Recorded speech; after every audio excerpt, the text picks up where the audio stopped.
ಎಲ್ಲರಿಗೂ ನಮಸ್ಕಾರ. Learn with Chetan YouTube ಚಾನೆಲ್ಗೆ ನಿಮ್ಮೆಲ್ಲರಿಗೂ ಆಧಾರದ ಸುಸ್ವಾಗತ. ಇಂದಿನ ದಿನ ನಾವು 9ನೇ ತರಗತಿಯ SA1 ಅಂದರೆ ಸಂಕಲನಾತ್ಮಕ ಮೌಲ್ಯಮಾಪನ ಪರೀಕ್ಷೆ 1ರ ಪ್ರಶ್ನೆ ಪತ್ರಿಕೆ ಹಾಗೂ ಕೀ ಉತ್ತರಗಳನ್ನು ನೋಡ್ತಾ ಹೋಗೋಣ.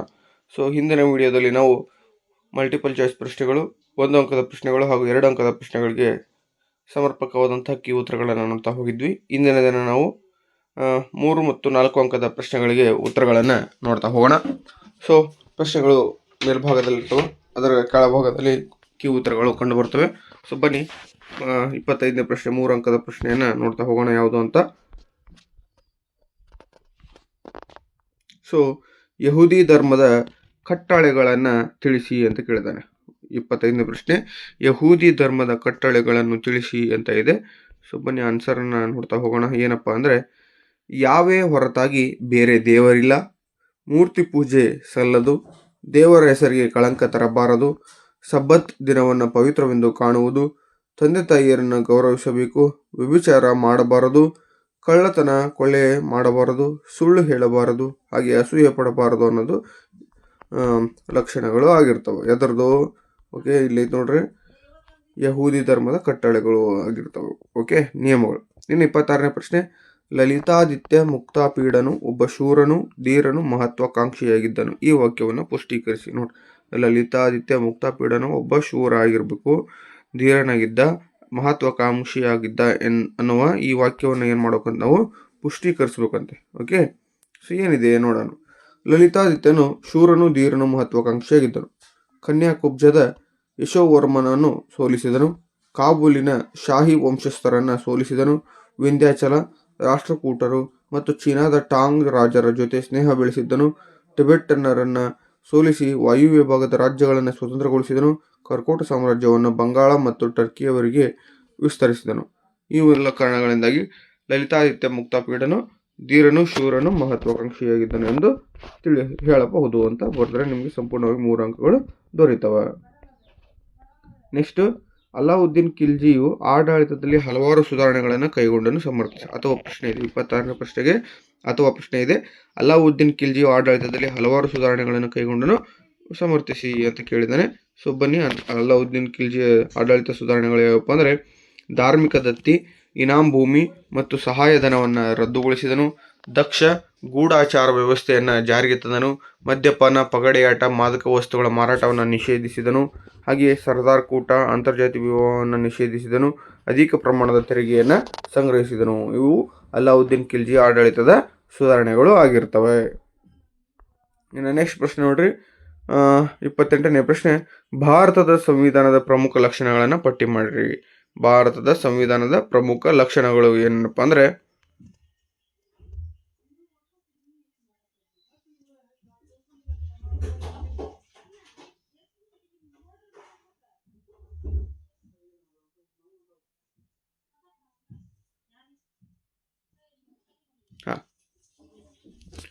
ಲಿಖಿತ ಮತ್ತು ಬೃಹತ್ ಸಂವಿಧಾನ, ಸಂಸದೀಯ ಸರ್ಕಾರದ ಪದ್ಧತಿ, ಸಂಯುಕ್ತ ಪದ್ಧತಿ, ಮೂಲಭೂತ ಕರ್ತವ್ಯಗಳು, ಸ್ವತಂತ್ರ ಮತ್ತು ಏಕೀಕೃತ ನ್ಯಾಯಾಂಗ ವ್ಯವಸ್ಥೆ, ವಯಸ್ಕ ಮತದಾನ ಪದ್ಧತಿ, ಭಾಗಶಃ ಮತ್ತು ನಮ್ಯ ಭಾಗಶಃ ಅನಮ್ಯ ಸಂವಿಧಾನ, ಗಣತಂತ್ರ ವ್ಯವಸ್ಥೆ, ಮೂಲಭೂತ ಹಕ್ಕುಗಳು, ರಾಜ್ಯ ನಿರ್ದೇಶಕ ತತ್ವಗಳು ಹಾಗೂ ಏಕಪೌರತ್ವ, ದ್ವಿಸದನ ಪದ್ಧತಿ ಮತ್ತು ಬಹುಪಕ್ಷ ಸದನ ಪದ್ಧತಿ. ಇವೆಲ್ಲವೂ ಏನಾಗಿರ್ತಪ್ಪ ಅಂದರೆ ನಮ್ಮ ಸಂವಿಧಾನದ ಗುಣಲಕ್ಷಣಗಳು ಆಗಿರ್ತವೆ. ಓಕೆ, ನೆಕ್ಸ್ಟ್ ಪ್ರಶ್ನೆಯನ್ನು ನೋಡ್ತಾ ಹೋಗೋಣ. ಇಲ್ಲಿ 27ನೇ ಪ್ರಶ್ನೆಯನ್ನು ಬಿಟ್ವಿ ಅಂತ ಅನ್ಸುತ್ತೆ, ಅವುಗಳನ್ನು ನೋಡ್ತಾ ಹೋಗೋಣ. ಹೆನ್ರಿ ಫಯೋಲ್ ಅವರ ನಿರ್ವಹಣೆಯ ತತ್ವಗಳು ಅವು ಅಂತ ಕೇಳಿದ್ದಾನೆ. ಹಾಗೂ ಯೋಜನೆ ಮತ್ತು ಸಂಘಟನೆಗಳು ನಿರ್ವಹಣೆಯ ಮುಖ್ಯ ಕಾರ್ಯಕ್ಷೇತ್ರದಲ್ಲಿ ವಹಿಸುವ ಪಾತ್ರಗಳೇನು ಅಂತ ಇದೆ 27ನೇ ಪ್ರಶ್ನೆ. ಅದನ್ನು ಬಿಟ್ಟು 28ಕ್ಕೆ ಹೋಗಿಬಿಟ್ಟಿದ್ವಿ, ಅವನ್ನು ನೋಡ್ಕೊಂಡು ಹೋಗೋಣ. ಸೊ ಹೆನ್ರಿ ಫಯೋಲ್ ಅವರ ನಿರ್ವಹಣೆ ತತ್ವಗಳು ಏನಪ್ಪ ಅಂದರೆ, ಕಾರ್ಯ ವಿಭಜನೆ, ಅಧಿಕಾರ ಮತ್ತು ಜವಾಬ್ದಾರಿ, ಶಿಸ್ತು, ಏಕರೂಪದ ಆದೇಶ, ನೇತೃತ್ವ, ಹಂತ ಸರಪಳಿ, ಸಮತೆ, ಒಗ್ಗಟ್ಟಿನಲ್ಲಿ ಬಲ. ಇವೆಲ್ಲವೂ ಹೆನ್ರಿ ಫಯೋಲ್ ಅವರ ನಿರ್ವಹಣೆ ತತ್ವಗಳಾಗಿದ್ದು. ಇನ್ನು ಯೋಜನೆ ಮತ್ತು ಸಂಘಟನೆಯ ವಹಿಸಿದ ಪಾತ್ರಗಳು ಏನೇನಪ್ಪ ಅಂದ್ರೆ, ಯೋಜನೆ ಒಂದು ನಿರ್ದಿಷ್ಟ ಅವಧಿಗೆ ಭವಿಷ್ಯದ ಕಾರ್ಯಾಚರಣೆಯನ್ನು ನಿರ್ಧರಿಸುವುದೇ ಆಗಿದೆ. ಸಂಸ್ಥೆಯ ಗುರಿ ಸಾಧನೆಗಾಗಿ ಉದ್ದೇಶಗಳ ನಿರ್ಣಯ, ನೀತಿ, ಕಾರ್ಯತಂತ್ರಗಳು, ಕಾರ್ಯಕ್ರಮಗಳನ್ನು ಒಳಗೊಂಡಿರುತ್ತದೆ. ಸಂಘಟನೆಯು ಮಾನವ ಶಕ್ತಿ ಮತ್ತು ಭೌತಿಕ ಸಂಪನ್ಮೂಲಗಳನ್ನು ಒಂದೆಡೆ ಸೇರಿಸುತ್ತದೆ.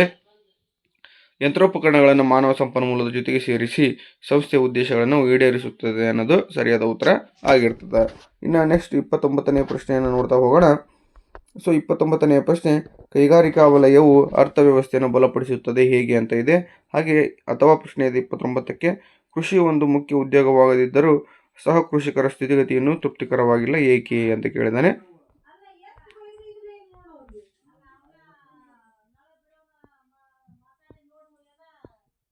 29ನೇ ಪ್ರಶ್ನೆ, ಕೈಗಾರಿಕೆಗಳ ಪ್ರಾಮುಖ್ಯತೆ ರಾಷ್ಟ್ರಕ್ಕೆ ಹೆಚ್ಚಿನ ಆದಾಯ ತರುತ್ತದೆ, ಉದ್ಯೋಗ ಒದಗಿಸುತ್ತದೆ, ಜನರ ಮಟ್ಟವನ್ನು ಸುಧಾರಿಸುತ್ತದೆ.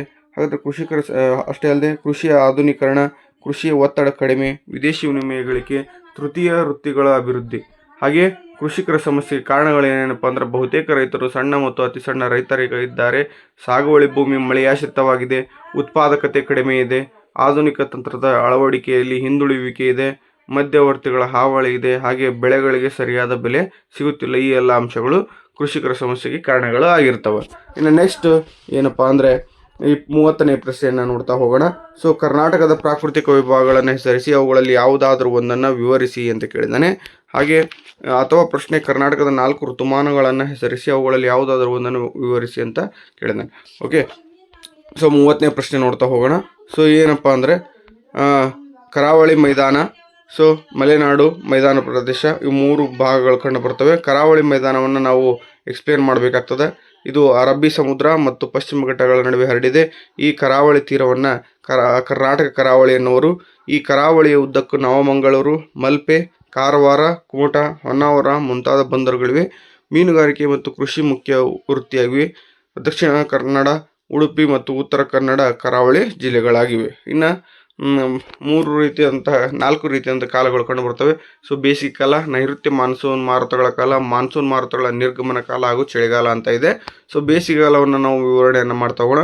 ಕರ್ನಾಟಕದಲ್ಲಿ ಬೇಸಿಗೆ ಕಾಲವು ಮಾರ್ಚ್ನಿಂದ ಮೇವರೆಗೆ ಇರುವುದು. ಈ ಅವಧಿಯಲ್ಲಿ ಸೂರ್ಯನ ಕಿರಣಗಳು ಉತ್ತರಾರ್ಧಗೋಳದ ಮೇಲೆ ಬೀಳುವುದರಿಂದ ಗರಿಷ್ಠ ಉಷ್ಣಾಂಶ ಕಂಡುಬರುತ್ತದೆ. ಇದೇ ಅವಧಿಯಲ್ಲಿ ಪರಿಸರ ಮಳೆಯಾಗುವುದು. ರಾಯಚೂರು ಅತಿ ಹೆಚ್ಚು ಉಷ್ಣಾಂಶ ದಾಖಲಾಗಿರುವ ಪ್ರದೇಶವಾಗಿದೆ.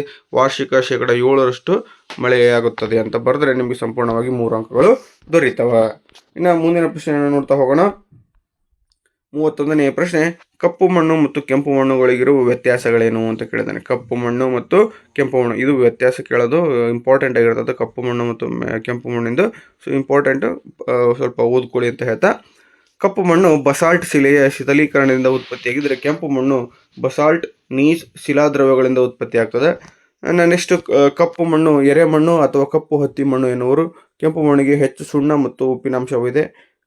ಮೆಗ್ನೀಷಿಯಂ, ಅಲ್ಯೂಮಿನಿಯಂ, ಕಬ್ಬಿಣದ ಆಕ್ಸೈಡನ್ನು ಕಪ್ಪು ಮಣ್ಣು ಒಳಗೊಂಡಿದ್ದರೆ ತೇವಾಂಶ ಉಳಿಸಿಕೊಳ್ಳುವ ಸಾಮರ್ಥ್ಯ ಕಡಿಮೆ ಇರುವಂತಹ ಕೆಂಪು ಮಣ್ಣು ಇದಾಗಿರ್ತದೆ. ತೇವಾಂಶ ಹಿಡಿದಿಟ್ಟುಕೊಳ್ಳುವ ಸಾಮರ್ಥ್ಯ ಕಪ್ಪು ಮಣ್ಣಿನಲ್ಲಿ ಜಾಸ್ತಿ ಇದ್ದರೆ ಕೆಂಪು ಮಣ್ಣಿನಲ್ಲಿ ಕಡಿಮೆ ಇರ್ತದೆ. ಹಾಗೆ ಹತ್ತಿ, ಜೋಳ, ಸೂರ್ಯಕಾಂತಿ, ಮೆಣಸಿನಕಾಯಿ, ಕಬ್ಬು, ಭತ್ತವನ್ನು ಬೆಳೆದ್ರೆ ಕೆಂಪು ಮಣ್ಣಿನಲ್ಲಿ ರಾಗಿ, ನವಣೆ, ಜೋಳ, ತಂಬಾಕು, ಕಬ್ಬು, ಭತ್ತ ಬೆಳೆಯಲಾಗ್ತದೆ. ಕಪ್ಪು ಮಣ್ಣು ಉತ್ತರ ಕರ್ನಾಟಕದ ಜಿಲ್ಲೆಗಳಲ್ಲಿ ಕಂಡು ಬಂದರೆ ಕೆಂಪು ಮಣ್ಣು ದಕ್ಷಿಣ ಕರ್ನಾಟಕದ ಅಲ್ಲಿ ಹೆಚ್ಚಾಗಿ ಕಂಡು ಬರ್ತದೆ ಅಂತ ಬರೆದ್ರೆ ಸಂಪೂರ್ಣವಾಗಿ ನಿಮಗೆ 3 ಅಂಕಗಳು ದೊರೀತವೆ. ಇನ್ನು 32ನೇ ಪ್ರಶ್ನೆಯನ್ನು ನೋಡ್ತಾ ಹೋಗೋಣ. 32ನೇ ಪ್ರಶ್ನೆ, ಮೊಹಮ್ಮದ್ ಗವಾನ್ ಬಹಮನಿ ರಾಜ್ಯದಲ್ಲಿ ಉತ್ತಮ ಪ್ರಧಾನಮಂತ್ರಿ ಹೇಗೆ? ಮೊಹಮ್ಮದ್ ಗವಾನ್ ಪ್ರಧಾನಮಂತ್ರಿ ಆಗಿದ್ನಲ್ಲ, ಉತ್ತಮ ಹೇಗೆ ಅಂತ ಕೇಳಿದ್ದಾನೆ. ಸೊ ಬನ್ನಿ ಆನ್ಸರ್ ನೋಡ್ತಾ ಹೋಗೋಣ. ಮೊಹಮ್ಮದ್ ಗವಾನ್ ನಿಷ್ಠೆ, ನಿಸ್ವಾರ್ಥತೆಯಿಂದ ಆಳ್ವಿಕೆ ನಡೆಸಿದನು. ಪ್ರಧಾನಮಂತ್ರಿಯಾಗಿ ಬಹುಮನಿ ರಾಜ್ಯವನ್ನು ಉನ್ನತ ಮಟ್ಟಕ್ಕೆ ಕೊಂಡೊಯ್ದನು. ಕೊಂಕಣ, ಗೋವಾ ಮತ್ತು ಬೆಳಗಾವಿಯನ್ನು ವಶಪಡಿಸಿಕೊಂಡನು. ಒರಿಸ್ಸಾದ ಮೇಲೆ ದಾಳಿ ಮಾಡಿ ಕೊಂಡವೀಡನ್ನು ವಶಪಡಿಸಿಕೊಂಡನು. ಕಂಚಿಯ ಮೇಲೆ ದಾಳಿ ಮಾಡಿ ಸಂಪತ್ತನ್ನು ಲೂಟಿ ಮಾಡಿದನು. ಬಹಮನಿ ರಾಜ್ಯದ ಸರ್ವತೋಮುಖ ಅಭಿವೃದ್ಧಿಗೆ ಕಾರಣನಾದನು. ಹೀಗೆ ಮೊಹಮ್ಮದ್ ಗವಾನನ್ನು ಅತ್ಯಂತ ಪ್ರಮುಖ ಪ್ರಧಾನಿಯಾಗಿದ್ದನು ಅಂತ ಬರೆದ್ರೆ ನಿಮಗೆ ಸಂಪೂರ್ಣವಾಗಿ 3 ಅಂಕಗಳು ದೊರೀತವೆ. ಇನ್ನು ನೆಕ್ಸ್ಟ್ ಪ್ರಶ್ನೆ, ವಿಭಕ್ತ ಕುಟುಂಬಗಳು ದಿನೇ ದಿನೇ ಹೆಚ್ಚಾಗುತ್ತಿವೆ ಏಕೆ ಅಂತ ಇದೆ. ವಿಭಕ್ತ ಅಂದರೆ ಅವಿಭಕ್ತ ಅಂದರೆ ಒಡೆಯದ ಕುಟುಂಬಗಳು, ವಿಭಕ್ತ ಅಂದರೆ ಒಡೆದ ಕುಟುಂಬಗಳು ಅಂತ, ಬೇರೆ ಬೇರೆ ಆಗಿರ್ತಕ್ಕಂಥ ಕುಟುಂಬಗಳು ಅಂತ ಅರ್ಥ. So answer ನೋಡ್ತಗೋಣ. ವೈಯಕ್ತಿಕತೆ ಮತ್ತು ವೈಯಕ್ತಿಕ ಸುಖಕ್ಕಾಗಿ ಬೇರೆ ಆಗ್ತಾ ಇದ್ದಾರೆ. ಆಸ್ತಿ ಹಕ್ಕು ಮತ್ತು ಸ್ತ್ರೀ ಸ್ವಾತಂತ್ರ್ಯ, ಭೌಗೋಳಿಕ ಮತ್ತು ಸಾಮಾಜಿಕ ಸಂರಚನೆ, ಕೈಗಾರೀಕರಣ ಮತ್ತು ನಗರೀಕರಣ, ಸ್ವಯಂ ತೃಪ್ತಿ, ಬದಲಾದ ಸಾಮಾಜಿಕ ಮೌಲ್ಯಗಳು, ವಿಜ್ಞಾನ ಮತ್ತು ತಂತ್ರಜ್ಞಾನದ ಅಭಿವೃದ್ಧಿ, ಇವೆಲ್ಲವೂ ವಿಭಕ್ತ ಕುಟುಂಬಗಳು ಹೆಚ್ಚಾಗಲಿಕ್ಕೆ ಕಾರಣವಾಗಿದ್ದಾವೆ. ಇನ್ನು 4 ಅಂಕದ ಪ್ರಶ್ನೆಗಳನ್ನು ನೋಡ್ತಾ ಹೋಗೋಣ. ಸೊ ಯಾವಪ್ಪ ಅಂದರೆ, ಯೇಸು ಕ್ರಿಸ್ತರ ಜೀವನ ಮತ್ತು ಬೋಧನೆಗಳನ್ನು ವಿವರಿಸಿ ಅಂತ ಒಂದಿದೆ, ಅಥವಾ ಪ್ರಶ್ನೆ ಕೊಟ್ಟಿದ್ದಾನೆ. ಬಸವಣ್ಣನವರು ಮಾಡಿದ ಕಲ್ಯಾಣ ಕಾರ್ಯಗಳವು ಅಂತ 2 ಪ್ರಶ್ನೆಗಳನ್ನು ಕೊಟ್ಟಿದ್ದಾನೆ. ಸೊ ಎರಡನ್ನು ಬರೀಲೇಬೇಕಾಗ್ತದೆ, ಅಥವಾ ಯಾವುದಾದ್ರೂ ಒಂದನ್ನು ಬರೆದ್ರೆ ನಡೀತದೆ. ಸೊ ಯೇಸು ಕ್ರಿಸ್ತರ ಜೀವನ ಮತ್ತು ಬೋಧನೆಗಳು ಏನಪ್ಪ ಅಂದರೆ, ಜೀವನ ಬೆತ್ಲೆಹೇಮ್ನಲ್ಲಿ ಜನನವಾಗ್ತಾರೆ. ತಂದೆ ಜೋಸೆಫ್ ಮತ್ತು ತಾಯಿ ಮೇರಿ ಅವರಾಗಿರ್ತಾರೆ. ಅರಾಮಿಕ್ ಮತ್ತು ಸೆಮಿಟಿಕ್ ಭಾಷೆಯನ್ನು ಬಲ್ಲವರಾಗಿದ್ದರು. ಜಾನ್ನಿಂದ ದೀಕ್ಷಾ ಸ್ನಾನಕ್ಕೆ ಒಳಗಾಗಿ ಮಹಾರಕ್ಷಕ ಎನಿಸಿದರು. ಇಸ್ರೇಲ್ ದೇಶಾದ್ಯಂತ ಸಂಚರಿಸಿ ಬೋಧನೆಯನ್ನು ಮಾಡಿದರು. ಜೀಸಸ್ರನ್ನು ಗೊಲ್ಗೊಥಾದಲ್ಲಿ ಶಿಲುಬೆಗೇರಿಸಲಾಯಿತು. ಇನ್ನು ಬೋಧನೆಗಳು ಏನೇನಪ್ಪ ಅಂದರೆ, ಇವರು ದೇವರು ಒಬ್ಬನೇ, ದೇವರು ಸರ್ವರಾಶಿಗಳ ತಂದೆ, ಪ್ರತಿಯೊಬ್ಬರಲ್ಲಿ ಸಹೋದರ ಭಾವನೆ ಇರಬೇಕು, ನಾವು ಕಷ್ಟದಲ್ಲಿರುವವರನ್ನು ಪ್ರೀತಿಸಿದರೆ ದೇವರನ್ನು ಪ್ರೀತಿಸಿದಂತೆ ಪರರಿಂದ ಏನು ಬಯಸದೆ ಅವರ ಸೇವೆಯನ್ನು ಮಾಡಬೇಕು. ಮಾನವ ಸೇವೆಯೇ ದೇವರ ಸೇವೆ. ಮಾನವನು ತನ್ನ ತಪ್ಪುಗಳಿಗೆ ಪಶ್ಚಾತ್ತಾಪಪಟ್ಟರೆ ದೇವರಿಂದ ಕ್ಷಮೆ ಪಡೆಯುತ್ತಾನೆ. ನಿನ್ನ ಶತ್ರುವನ್ನು ಪ್ರೀತಿಸು ಅನ್ನೋದು ಯೇಸು ಕ್ರಿಸ್ತರ ಬೋಧನೆಗಳು ಆಗಿರ್ತವೆ, ಹಾಗೂ ಜೀವನ ಚರಿತ್ರೆ ಆಗಿರ್ತವೆ. ಇನ್ನು ಬಸವಣ್ಣನವರ ಕಾರ್ಯಗಳು ಏನೇನಪ್ಪ ಅಂದರೆ, ಏಕದೇವ ನಿಷ್ಠೆಯನ್ನು ಪ್ರತಿಪಾದಿಸಿದರು, ದೈವೀಯ ಧರ್ಮದ ಮೂಲವೆಂದರು, ಅಹಿಂಸಾ ತತ್ವಕ್ಕೆ ಒತ್ತನ್ನು ನೀಡಿದರು, ಜಾತ್ಯತೀತ ಲಿಂಗಾತೀತ ಸಮಾಜವನ್ನು ನೆಲೆಗೊಳಿಸಿದರು, ಕಾಯಕ ತತ್ವವನ್ನು ಪ್ರತಿಪಾದಿಸಿದರು, ಸಕಲ ಜೀವಿಗಳಲ್ಲಿ ಲೇಸವನ್ನು ಬಯಸುತ್ತಿದ್ದರು, ಕಾಯಕದಲ್ಲಿ ಮೇಲು ಕೀಳು ಇಲ್ಲ ಎಂದರು, ದಾಸೋಹ ತತ್ವದ ಮೂಲಕ ಸಂಗ್ರಹ ಪ್ರವೃತ್ತಿಯನ್ನು ತೊಲಗಿಸಿದರು, ಸ್ತ್ರೀ ಸಮಾನತೆ ಪ್ರತಿಪಾದಿಸಿದರು, ವಿಶ್ವದ ಜನರೆಲ್ಲರೂ ಸಮಾನರು ಎಂದರು, ಸಮಾಜದ ಲೋಪದೋಷಗಳನ್ನು ತೋರಿಸಿ ಅರಿವನ್ನು ಮೂಡಿಸಿದರು. ಇವು ಬಸವಣ್ಣನವರ ಕಾರ್ಯಗಳು ಆಗಿದ್ದವು ಅಂತ ಬರಿಬೇಕಾಗ್ತದೆ ನೀವು. ಓಕೆನಾ. ಸೊ ಮುಂದಿನ ಪ್ರಶ್ನೆಯನ್ನು ನೋಡ್ತಾ ಹೋಗೋಣ. ವಿಜಯನಗರ ಸಾಮ್ರಾಜ್ಯದ 35ನೇ ಪ್ರಶ್ನೆ. ವಿಜಯನಗರ ಸಾಮ್ರಾಜ್ಯದ ಅರಸರು ಕಲೆ, ವಾಸ್ತುಶಿಲ್ಪ ಮತ್ತು ಸಾಹಿತ್ಯ ಕ್ಷೇತ್ರಗಳಿಗೆ ಅಪಾರವಾದ ಕೊಡುಗೆಗಳನ್ನು ನೀಡಿದ್ದಾರೆ, ಸಮರ್ಥಿಸಿ ಅಂತ ಇದೆ 35ನೇ ಪ್ರಶ್ನೆ. ಬನ್ನಿ ಆನ್ಸರ್ನ ನೋಡ್ತಾ ಹೋಗೋಣ ನಾವು. 35ನೇ ಪ್ರಶ್ನೆ, ಕಲೆ ಮತ್ತು ವಾಸ್ತುಶಿಲ್ಪ. ವಿಜಯನಗರ ಸಾಮ್ರಾಟರು ವಾಸ್ತುಕಲೆಯ ಮಹಾನ್ ಪೋಷಕರಾಗಿದ್ದರು. ಇವರ ಕಾಲದಲ್ಲಿ ದೇವಾಲಯ, ಅರಮನೆ, ಕೋಟೆ, ಗೋಪುರ, ಕೆರೆ, ಕಾಲುವೆಗಳು ನಿರ್ಮಾಣವಾದವು. ಹಲವಾರು ಕಂಬಗಳ ಸಾಲುಗಳಿಂದ ಕೂಡಿದ ವಿಶಾಲ ಸಭಾಮಂಟಪಗಳಿದ್ದವು. ಎತ್ತರವಾದ ಗೋಪುರಗಳನ್ನು ಹೊಂದಿದ ದೇವಾಲಯಗಳನ್ನು ನಿರ್ಮಿಸಿದರು. ಶೃಂಗೇರಿಯ ವಿದ್ಯಾಶಂಕರ ದೇವಾಲಯ, ಹಂಪೆಯ ವಿರೂಪಾಕ್ಷ ದೇವಾಲಯ, ವಿಜಯ ವಿಠ್ಠಲ ದೇವಾಲಯ, ಮಹಾನವಮಿ ದಿಬ್ಬ, ಕಮಲ್ ಮಹಲ್, ಗಜಶಾಲೆ, ಲಕ್ಷ್ಮೀ ನರಸಿಂಹ, ಕಡಲೆಕಾಳು ಗಣೇಶ, ಸಾಸಿವೆ ಕಾಳು ಗಣೇಶ. ಹೌದಾ. ಅಷ್ಟೇ ಅಲ್ಲದೆ ಇವುಗಳೆಲ್ಲವೂ ಇವರ ಕಾಲದ ಸ್ಮಾರಕಗಳಾಗಿವೆ. ಇನ್ನು ಸಾಹಿತ್ಯದ ಬಗ್ಗೆ ನೋಡ್ತಾ ಹೋದರೆ, ಕನ್ನಡ, ತೆಲುಗು, ತಮಿಳು ಮತ್ತು ಸಂಸ್ಕೃತ ಭಾಷೆಯ ಸಾಹಿತ್ಯ ಕೃತಿಗಳ ರಚನೆಯನ್ನು ಮಾಡಿದರು. ರತ್ನಾಕರ ವರ್ಣಿಯ ಭರತೇಶ ವೈಭವ, ಚಾಮರಸನ ಪ್ರಭುಲಿಂಗ ಲೀಲೆ, ಕುಮಾರವ್ಯಾಸನ ಕರ್ನಾಟ ಭಾರತ ಕಥಾಮಂಜರಿ, ಲಕ್ಕಣ್ಣ ದಂಡೇಶನ ಶಿವತತ್ವ ಚಿಂತಾಮಣಿ, ಕನಕದಾಸರ ಮೋಹನ ತರಂಗಿಣಿ, ವಿದ್ಯಾರಣ್ಯರ ಶಂಕರ ವಿಜಯ, ಗಂಗಾದೇವಿಯ ಮಧುರ ವಿಜಯಂ, ಶ್ರೀಕೃಷ್ಣ ದೇವರಾಯನ ಅಮುಕ್ತ ಮೌಲ್ಯದ, ಇವು ಈ ಕಾಲದ ಪ್ರಮುಖ ಕೃತಿಗಳು ಆಗಿರ್ತವೆ. ಓಕೆನಾ. ಸೊ ಇದು ವಿಜಯನಗರ ಸಾಮ್ರಾಜ್ಯದ ಕಲೆ ಮತ್ತು ವಾಸ್ತುಶಿಲ್ಪಗಳ ಬಗ್ಗೆ ಇರ್ತಕ್ಕಂತಹ ಕೊಡುಗೆಗಳು ಆಗಿದ್ವು. ಇನ್ನು 36ನೇ ಪ್ರಶ್ನೆಯನ್ನು ನೋಡ್ತಾ ಹೋಗೋಣ. ಸೊ ಏನಿದೆ ಅಂದರೆ, ರಾಷ್ಟ್ರಾಧ್ಯಕ್ಷರ ಅಧಿಕಾರ ಮತ್ತು ಕಾರ್ಯಗಳನ್ನು ವಿವರಿಸಿ. ರಾಷ್ಟ್ರಾಧ್ಯಕ್ಷರ ಅಧಿಕಾರ ಮತ್ತು ಕಾರ್ಯಗಳನ್ನು ವಿವರಿಸಿ ಅಂತ ಕೇಳ್ತಾನೆ. ಸೊ ರಾಷ್ಟ್ರಾಧ್ಯಕ್ಷರ ಎಲ್ಲ ಆನ್ಸರ್ ನೋಡ್ರಿ. ರಾಷ್ಟ್ರದ ಎಲ್ಲ ಆಡಳಿತವು ರಾಷ್ಟ್ರಪತಿಯವರ ಹೆಸರಿನಲ್ಲಿ ನಡೆಯುತ್ತದೆ. ಪ್ರಧಾನಮಂತ್ರಿಗಳು ಮತ್ತು ಇತರ ಮಂತ್ರಿಗಳನ್ನು ನೇಮಿಸುತ್ತಾರೆ. ಅಟಾರ್ನಿ ಜನರಲ್, ಸುಪ್ರೀಂ ಕೋರ್ಟ್ ಮತ್ತು ಹೈಕೋರ್ಟ್ನ ನ್ಯಾಯಾಧೀಶರು, ಹಾಗೆ ರಾಜ್ಯಪಾಲರು, ಹಾಗೆ ರಾಯಭಾರಿಗಳ ನೇಮಕವನ್ನು ಮಾಡ್ತಾರೆ. ಸಂಸತ್ತಿನ ಅಧಿವೇಶನ ಕರೆಯುವ, ಮುಂದೂಡುವ, ಜಂಟಿ ಅಧಿವೇಶನ ಉದ್ದೇಶಿಸಿ ಭಾಷಣ ಮಾಡುವ ಅಧಿಕಾರವನ್ನು ಪಡೆದಿರುತ್ತಾರೆ. ರಾಜ್ಯಸಭೆಗೆ 12 ಜನ ರಾಜ್ಯಸಭಾ ಸದಸ್ಯರ ನೇಮಕವನ್ನು ಮಾಡ್ತಾರೆ. ಅಪರಾಧಿಗಳಿಗೆ ಶಿಕ್ಷೆ ಕಡಿಮೆ ಮಾಡುವ ಅಧಿಕಾರವನ್ನು ಹೊಂದಿದ್ದಾರೆ. ಹಣಕಾಸು ಮಸೂದೆಗೆ ಇವರ ಒಪ್ಪಿಗೆ ಅವಶ್ಯಕವಾಗಿದೆ. ಸಮಸ್ತ ಸೇನಾಪಡೆಗಳ ಮಹಾದಂಡ ನಾಯಕರಾಗಿರ್ತಾರೆ. ಸಂಸತ್ತಿನ ಒಪ್ಪಿಗೆ ಮೇರೆಗೆ ಯುದ್ಧ ಮತ್ತು ಶಾಂತಿಯನ್ನು ಘೋಷಿಸುವ ಅಧಿಕಾರವನ್ನು ಪಡೆದಿರುತ್ತಾರೆ. ತುರ್ತು ಪರಿಸ್ಥಿತಿ ಘೋಷಿಸುವ ಅಧಿಕಾರವನ್ನು ಹೊಂದಿದ್ದಾರೆ. ಹಾಗೆ ಲೋಕಸಭೆಯನ್ನು ವಿಸರ್ಜಿಸುವ ಅಧಿಕಾರವನ್ನು ಕೂಡ ರಾಷ್ಟ್ರಾಧ್ಯಕ್ಷರು ಹೊಂದಿರ್ತಾರೆ. ಇನ್ನು ಮುಂದಿನ ಪ್ರಶ್ನೆ 37ನೇ ಪ್ರಶ್ನೆಯನ್ನು ನೋಡ್ತಾ ಹೋಗೋಣ. ಸೊ ವ್ಯವಸಾಯವು ನಮ್ಮ ರಾಜ್ಯದ ಆರ್ಥಿಕತೆಯ ಬೆನ್ನೆಲುಬು, ಈ ಹೇಳಿಕೆಯನ್ನು ಸಮರ್ಥಿಸಿ ಅಂತ ಇದೆ. ಸೊ ಕೃಷಿಯ ಬಗ್ಗೆ ಇದೆ. ಇದು ಈಸಿಯಾಗಿ ನೀವೇನು ಮಾಡೋದು, ಹೆಚ್ಚು ಅಂಕಗಳನ್ನು ಗಳಿಸಬಹುದು. ಸೊ ಬನ್ನಿ, ಜನರ ಮುಖ್ಯ ವೃತ್ತಿ ವ್ಯವಸಾಯವಾಗಿರ್ತದೆ.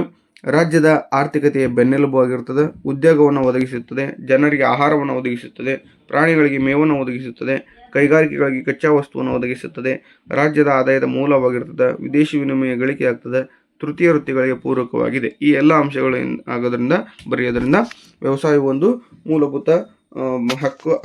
ಕ್ಷಮೆಯಿರಲಿ, ವ್ಯವಸಾಯವು ಪ್ರಮುಖವಾದಂತಹ ಒಂದು ಏನಂತ ಕರಿತೀವಿ, ರಾಜ್ಯದ ಮತ್ತು ದೇಶದ ಬೆನ್ನೆಲುಬು ಅಂದರೂ ತಪ್ಪು ಇಲ್ಲ ಅಂತ ಹೇಳ್ಬೋದು ನಾವು. ಇನ್ನು 38ನೇ ಪ್ರಶ್ನೆ, ನಿಮಗೆ ನೀಡಿರುವ ಕರ್ನಾಟಕದ ನಕ್ಷೆಯಲ್ಲಿ ಕೆಳಗಿನ ಯಾವುದಾದ್ರೂ 5 ಗುರುತಿಸಿ ಅಂತ ಕೇಳಿದಾನೆ. ಪಶ್ಚಿಮ ಘಟ್ಟಗಳು, ಅರಬ್ಬಿ ಸಮುದ್ರ, ತುಂಗಭದ್ರಾ ನದಿ, ಕೆನರಾ ತೀರ, ಕರ್ನಾಟಕದ ಹೆಬ್ಬಾಗಿಲು ಹಾಗೂ ರಾಯಚೂರು ಅಷ್ಟೇ ಅಲ್ಲದೆ ಬೆಂಗಳೂರು ಕೊಟ್ಟಿದ್ದಾನೆ. ಸೊ ಈ 7ರಲ್ಲಿ ನೀವು 5 ಭಾಗಗಳನ್ನು ಗುರುತಿಸಿದ್ರೆ ನೀವು ಸರಿಯಾದ 5 ಅಂಕಗಳನ್ನು ಪಡಿತೀರಿ ಅಂತ ಹೇಳ್ತಾ, ಸೊ ಇವೆಲ್ಲವೂ ಇಲ್ಲಿದ್ದಾವೆ. ಸೊ ನೀವು ಏನು ಮಾಡಿ, ಪ್ರಾಕ್ಟೀಸ್ ಮಾಡಿ ಅಂತ ಹೇಳ್ತಾ, ಇಷ್ಟೊತ್ತು ವಿಡಿಯೋವನ್ನು ನೋಡಿರ್ತಕ್ಕಂಥ ನಿಮ್ಮೆಲ್ಲರಿಗೂ ಕೂಡ ತುಂಬ ಧನ್ಯವಾದಗಳು. ಈ ವಿಡಿಯೋ ನಿಮ್ಗೆ ಇಷ್ಟ ಆಗಿದ್ದರೆ ದಯವಿಟ್ಟು ಲೈಕ್ ಮಾಡಿ, ಶೇರ್ ಮಾಡಿ, ಕಮೆಂಟ್ ಮಾಡಿ. ಹಾಗೆ ಹೆಚ್ಚು ವಿಡಿಯೋ ಮಾಡಲಿಕ್ಕೆ ನಮಗೆ ಪ್ರೋತ್ಸಾಹ ಸಿಗಬೇಕಂದ್ರೆ ನೀವು ನಿಮ್ಮ ಸಬ್ಸ್ಕ್ರಿಪ್ಷನ್ನಿಂದ ಮಾತ್ರ ಸಾಧ್ಯ. ಸೊ ದಯವಿಟ್ಟು ಸಬ್ಸ್ಕ್ರೈಬ್ ಮಾಡ್ಕೊಳ್ಳಿ. ಹಾಗೆ ನಿಮ್ಮ ಫ್ರೆಂಡ್ಸ್ಗೆ ಶೇರ್ ಮಾಡಿ, ಅವ್ರಿಗೂ ಕೂಡ ಸಬ್ಸ್ಕ್ರೈಬ್ ಮಾಡೋಕ್ಕೆ ತಿಳಿಸಿ ಅಂತ ಹೇಳ್ತಾ ಎಲ್ಲರಿಗೂ ಧನ್ಯವಾದ ಅಂತ ತಿಳಿಸ್ತಾ ಇದ್ದೀನಿ. Thank you so much.